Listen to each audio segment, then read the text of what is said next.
अब ये कहा जा रहा है कि राहुल गांधी फिर से आपके सामने अमेठी में लड़ेंगे। मैंने दोबारा कहा, वो मालिक है, मैं कार्यकर्ता हूं। पर इस तो बार अगर आपका अमेठी से कौन लड़ेगा ये सिर्फ और सिर्फ बीजेपी की पार्लियामेंट्री बोर्ड डिसाइड करेगी। लेकिन इतना कह दूं, अमेठी से कौन जीतेगा उस पार्टी का नाम भारतीय जनता पार्टी है। अगर दोबारा आपका मुकाबला होता है राहुल गांधी से, ये पुराने मुकाबले के कंपैरिजन में कितना डिफरेंट होगा? इस बार मुकाबले में कुछ और लोग जुड़े हैं। अब अगेन बहुत बड़े नेता के रूप में उनको प्रस्तुत किया जाता है। नेता वो है जो अपना चुनाव अकेले लड़ सकता है। लेकिन अभी हम G20 की बात कर रहे हैं। मैं दोबारा कह रही हूँ कि वो अपनी एक सीट पर, उनको दूसरे दलों का सहारा चाहिए, जो सीट 5 दशकों से उनके परिवार के पास है। इस बार जब कांग्रेस पार्टी अगर निर्णय करती है कि जिसको लड़ना है, वहां पर अब 5 लाख किसान ऐसे हैं जिनको नरेंद्र मोदी की ओर से 6,000 रुपये उनके बैंक के खाते में मिलते हैं। 7.5 लाख लोग ऐसे हैं जिनको मुफ्त का अनाज मिलता है। अमेठी की बात कर रही हूँ। 1,23,000 लोग हैं जिनको जीवन में बिजली का कनेक्शन कभी नहीं मिला था, उनको मिला है। 90,000 लोग ऐसे हैं परिवार जिनको कभी घर नहीं मिला था, उनको घर की चाबी नरेंद्र मोदी ने दी है।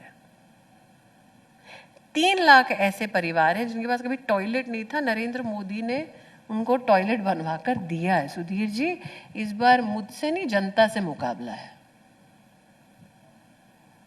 पिछली बार आपको मिले थे 4,68,000 वोट्स जी।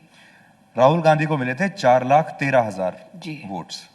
इस बार आपको कितने मिलेंगे और उनको कितने मिलेंगे? मैं पुनः कहती हूँ, और चूंकि आप तो जानते हैं कि मैं मीडिया से रह चुकी हूँ, कि मालिक लड़ेगा वो तो कांग्रेस ने तय कर दिया, कार्यकर्ता कौन लड़ेगा ये बीजेपी तय करेगी। लेकिन पुनः कहती हूँ, गणित सामान्य सा गृहिणी वाला बताती हूँ। अगर 60,000 कार्यकर्ता वर्तमान में अभी अमेठी में हैं, मैं मेंबरशिप की बात नहीं कर रही हूँ, वो ज्यादा है। ये कार्यकर्ता वो हैं जो बूथ बूथ पर जाके चुनाव लड़वाते हैं। आप कम से कम 10 लोगों को तो जानते होंगे जीवन में, जो आपसे वाकिफ हैं। आप जो कहते हैं वो मुख्तलिफ बात नहीं करते, आप जो कहते हैं उसका समझ। सोचिए, this 60,000 people will know at least 10 people each. Just do the math. नहीं, आपकी बात, आपका जो कैलकुलेशन है, भगवान करे वो अच्छा हो। और जो नहीं, मेरा कैलकुलेशन नहीं है। There are many people here, I'm sure, who believe in hard facts. Hard fact एक कैलकुलेशन तो ये है। और दोबारा अगर, क्योंकि अभी अभी उनके नए प्रदेश अध्यक्ष जी ने उद्घोष किया है, 22 में उसी इलाके की इंचार्ज श्रीमती वाड्रा थी। तो अगर अजय जी को लगता है कि श्रीमती वाड्रा से बेहतर वो संगठक हैं, मैं तो उसका स्वागत करूंगी, आइए आजमा लीजिए। सो वी हैव फॉट मालिक।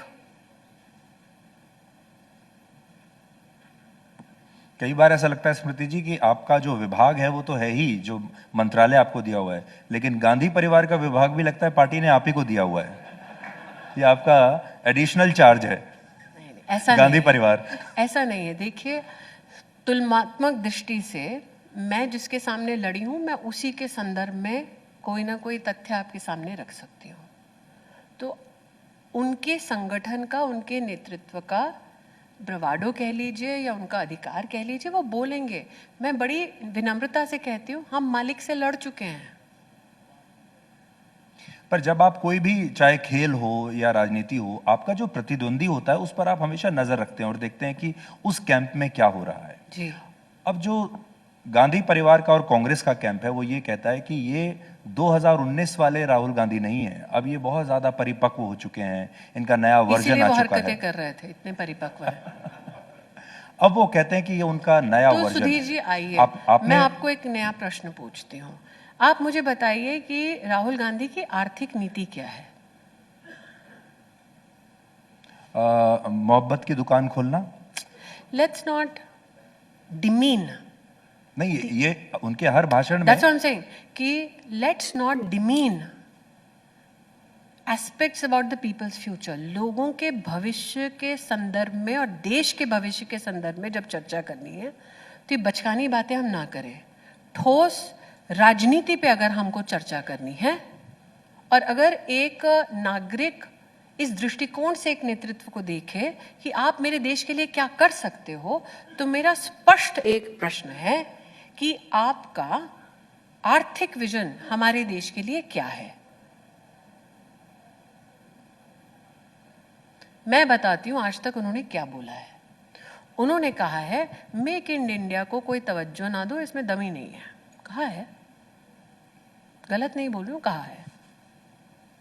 मतलब हिंदुस्तान की इनहेरेंट काबिलियत कि हम अपने देश में मैन्युफैक्चरिंग को और सुदृढ़ कर सकते हैं, अपनी इकोनॉमी को एक विराट स्वरूप दे सकते हैं, उस हिंदुस्तानी की काबिलियत पर राहुल गांधी को विश्वास नहीं है। इंटरनल सिक्योरिटी, हम कहते हैं कश्मीर से कन्याकुमारी तक भारत एक है, धारा 370 हटाओ। वो कहते हैं हम वापस ले आएंगे। क्यों?